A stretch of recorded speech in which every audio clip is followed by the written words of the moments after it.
कि आप भी यूके आने की सोच रहे हो, वो भी पढ़ाई करने के लिए, तो यूके गवर्नमेंट की साइड से बहुत बड़ा अपडेट आ गया है। जो सोच रहे थे कि 2025 में हम अप्लाई करेंगे 2026 के लिए, तो भाई ये वीडियो बिल्कुल मिस मत कर देना। यूके गवर्नमेंट की साइड से पूरे के पूरे रूल्स चेंज हो गए हैं। आपकी एक छोटी सी गलती हो सकता है कि आपका वीज़ा भी रिजेक्ट हो जाए। Hello friends, welcome back to our channel UK की लाइव ब्लॉग्स। तो आई होप आप लोग सब लोग सही होंगे। मैं भी एकदम फैंटास्टिक हूँ। My name is Divyani Gupta. आज की वीडियो में बात करने वाले हैं हम यूके वीआई के बारे में। बोला जाए कि यूके गवर्नमेंट की साइड से बहुत बड़ा अपडेट आ गया है कि स्टूडेंट वीजा के पूरे रूल चेंज कर दिए गए हैं। और काफी लोगों के लिए तो ये टफ भी हो सकता है और काफी लोगों के लिए ये आसान भी हो सकता है। ये वीडियो बिल्कुल मिस मत कर देना। यदि आप सोच रहे हो कि 2025 के लिए अप्लाई करने के लिए या 2026 इनटेक्स के लिए, तो भैया ये वीडियो आपके लिए बहुत ज़्यादा इम्पोर्टेंट है। और इससे भी ज़्यादा हम आपको ऐसे कुछ टिप्स देने वाले हैं जैसे कि आपके लिए आसान हो जाएगा, जिससे आप वीज़ा अच्छे से अप्लाई कर सकते हैं। चलिए स्टार्ट करते हैं बिना किसी ब्रेक के। उससे भी पहले यदि हमारी वीडियो अच्छी लगती है तो लाइक करना, शेयर करना, सब्सक्राइब करना अवर चैनल ऑल्सो। आप मुझे कमेंट करके पूछ सकते हो। यदि आपको कोई भी डाउट तो आप मुझे व्हाट्सएप पे भी कनेक्ट कर सकते हो, मैं आपको वहाँ भी आंसर दे दूंगी। अब बात की जाए वीज़ा फीस हाइक के बारे में। बोला जाए तो वीज़ा की फीस कितनी बढ़ा दी गई है। पहले जो वीज़ा की फीस थी वो थी 490 पाउंड, बोला जाए अप्रॉक्स इंडियन करेंसी के हिसाब से 50,000 रुपए। बट अब उसको बढ़ा के उनने 524 पाउंड कर दी गई है, 524 पाउंड कर दी गई है। बोला जाए इंडियन करेंसी के हिसाब से आपको 3 से 4,000 रुपए ज़्यादा देने पड़ेंगे।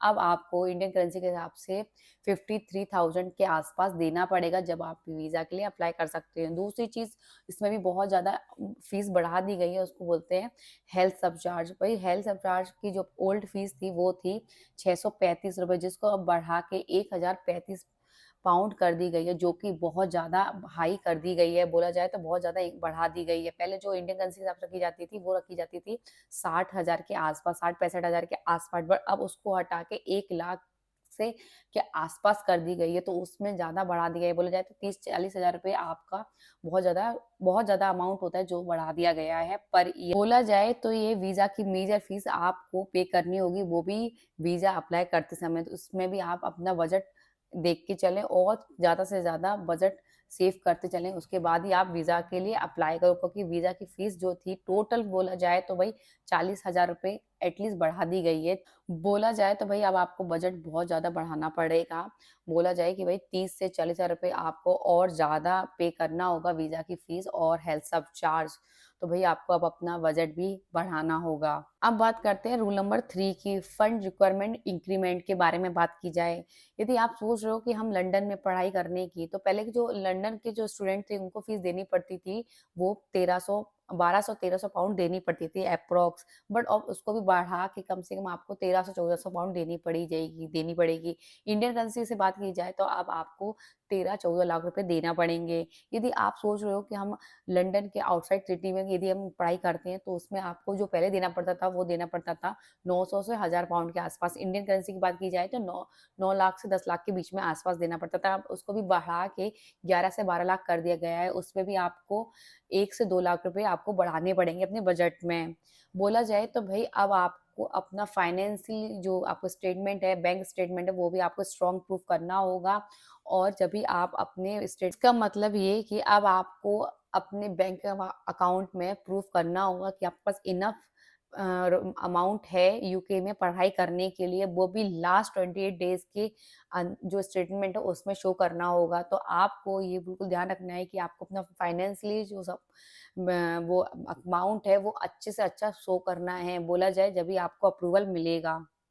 रूल नंबर 4 की बात की जाए तो कोर्स स्विच के बारे में। अब आप अपना कोर्स इसी तरीके से चेंज नहीं कर सकते हो। यूके गवर्नमेंट की साइड से बहुत ज़्यादा टाइटनेस कर दी गई है। जो भी आप अपने कोर्स के लिए लेके आए हो, सोच के आए हो, वही आपको कोर्स करना होगा। और जो कि वीज़ा अप्रूव हो चुका है तो उसके बाद तो आपको ईज़ी नहीं है बिल्कुल भी आप अपना कोर्स चेंज कर सको। बोला जाए तो कि यूके वीआई अब नहीं चाहता है कि स्टूडेंट कोई भी कोर्स चेंज करे, जो कि वो सोच के आया है, वही कोर्स अपना कंप्लीट करे। यदि आप सोच रहे हो कि मैं कोर्स चेंज कर सकता हूँ, तो आपको अब यूनिवर्सिटी की परमिशन चाहिए होगी और साथ ही साथ यूके वीआई की भी परमिशन चाहिए, उसके बाद ही आप अपना कोर्स चेंज कर सकते हो, उससे पहले आप अपना कोर्स चेंज नहीं कर सकते हो। ये भी बहुत ज़्यादा टाइटनेस कर दिया है। पहले काफ़ी लोग स्टूडेंट आते थे, जो कोर्स सोच के आए हैं, वीज़ा के लिए अप्रूव करके आए हैं, बट वो सोचते हैं कि यहाँ आके हम वो चेंज कर देते हैं। अब उनको और अच्छा लगता है कि ये चीज़ हम करेंगे तो हम ज़्यादा अच्छा हमें अपॉर्च्युनिटी मिल जाएगी, बट आप ऐसा नहीं है। अब आपको बहुत ज़्यादा टाइटनेस कर दी गई है। आपको यूनिवर्सिटी की भी साथ ही साथ परमिशन चाहिए और आपको यूके वीआई की भी परमिशन चाहिए। उसके बाद ही आप ये कोर्स चेंज कर सकते हो, नहीं तो नहीं कर सकते हो। आप जो सोच रहे हो वही कोर्स आपको करना पड़ेगा। अब बात करते हैं रूल नंबर 5 की। Graduation route still available. बोला जाए इसमें कोई भी चेंज नहीं हुआ है। आप लोगों के लिए बहुत ही बड़ी गुड न्यूज़ है, बहुत ही बड़ी, क्योंकि काफ़ी लोग कह रहे थे कि भई ये वीज़ा कैंसल कर दिया गया है, तो अभी ऐसा कुछ भी नहीं है। अब आपको पोस्ट स्टडी वर्क वीज़ा भी मिलेगा, वो भी पूरे 2 साल के लिए। इसमें कोई भी चेंज नहीं आया है। यदि आप पीएचडी कर रहे हो तो उसकी उन लोगों के लिए आपको 3 साल का वीज़ा मिलेगा, उसमें भी कोई चेंज नहीं आया है। और साथ ही साथ यदि पीएचडी आप कर रहे हो तो आप डिपेंडेंट को लेके भी आ सकते हो यूके में और साथ में रह सकते हो और आपका डिपेंडेंट वीज़ा जॉब भी कर सकता है। ये भी बहुत बड़ी गुड न्यूज़ है। यदि आप सोच रहे हो कि हम कैसे आपसे सेफ़ली हमें वीज़ा अप्रूव हो जाए, तो मैं आपको कुछ ऐसे टिप्स देने वाली हूँ जो कि आपकी बहुत हेल्प आने वाली है। यदि आपको डर है कि या हमें क्या पता हम सब कुछ करने के बाद भी हमारा वीज़ा रिजेक्ट हो जाता है, तो कुछ ऐसे इम्पोर्टेंट टिप्स देते हैं जिससे आपका वीज़ा रिजेक्ट होने की चांसेस बहुत ज़्यादा कम हो जाती है और आपको सेफ़ली यूके आने का मौका भी मिल जाता है। पहली चीज़ तो ये, जब भी आप अपना वीज़ा अप्लाई करें उससे पहले आप अपना स्टेटमेंट, बोला जाए तो बैंक स्टेटमेंट हमेशा रेडी करके रखिए। और उससे भी इम्पोर्टेंट चीज़ कि आप एक्स्ट्रा पैसे के साथ, क्योंकि भई ये आपके अकाउंट में अच्छा खासा पैसा होगा, इनफ पैसा होगा, तो ये लोग ज़्यादा प्रॉब्लम नहीं क्रिएट नहीं करते हैं और अप्रूव कर देते हैं वीज़ा के लिए। तो एक्स्ट्रा बजट आपको अपना बढ़ाना पड़ेगा। दूसरा नंबर ये कि आपके पास सीएएस लेटर भी होना चाहिए टाइमली। दूसरी थर्ड नंबर ये कि आपके पास इंग्लिश सर्टिफिकेट भी होना चाहिए, वो भी बहुत ज़्यादा इम्पोर्टेंट है। फोर्थ चीज़ ये कि आपके सारे डॉक्यूमेंट जो हैं वो डिजिटली अपलोड होने चाहिए, तो वो भी आप बिल्कुल ध्यान रख। अब बात करते हैं डॉक्यूमेंट्स रिक्वायरमेंट की। पहली चीज़, आपके पास पासपोर्ट होना चाहिए एटलीस्ट 6 मंथ की वैलिड के साथ। दूसरी, आपके पास पासपोर्ट साइज़ की फ़ोटो होनी चाहिए। थर्ड नंबर की, आपके पास इंग्लिश लैंग्वेज का सर्टिफिकेट होना चाहिए, बोला जाए इंग्लिश टेस्ट सर्टिफिकेट आपके पास होना चाहिए। फोर्थ, आपके पास फाइनेंस, मतलब बोला जाए कि जो आपका बैंक स्टेटमेंट है वो भी आपके पास होना चाहिए। फिफ्थ के बारे में बात करेंगे तो आपके पास टीवी टेस्ट सर्टिफिकेट होना चाहिए। सिक्स्थ की बात की जाए तो आपके पास पुलिस वेरिफिकेशन सर्टिफिकेट भी आपके पास होना चाहिए।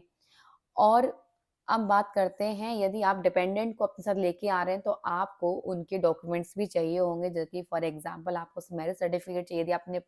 यदि वाइफ को लेके आने वाले हो तो आपको मैरिज सर्टिफिकेट चाहिए होगा, या हस्बैंड को लेके आने जा वाली हो तो आपके पास भी वैलिड पास। अगर हमारी वीडियो हेल्पफुल लगती हो तो लाइक करना, शेयर करना, सब्सक्राइब करना हमारा चैनल। ऑल्सो आपको कोई भी डाउट हो तो आप मुझे कमेंट करके पूछ सकते हो और मुझे व्हाट्सएप पे भी आप कनेक्ट कर सकते हो। मिलते हैं नेक्स्ट वीडियो के साथ, लेटेस्ट अपडेट के साथ, कैसे आप यूके आ सकते हो, रह सकते हो, घूम सकते हो। चलिए मिलते हैं नेक्स्ट वीडियो के साथ। Bye bye.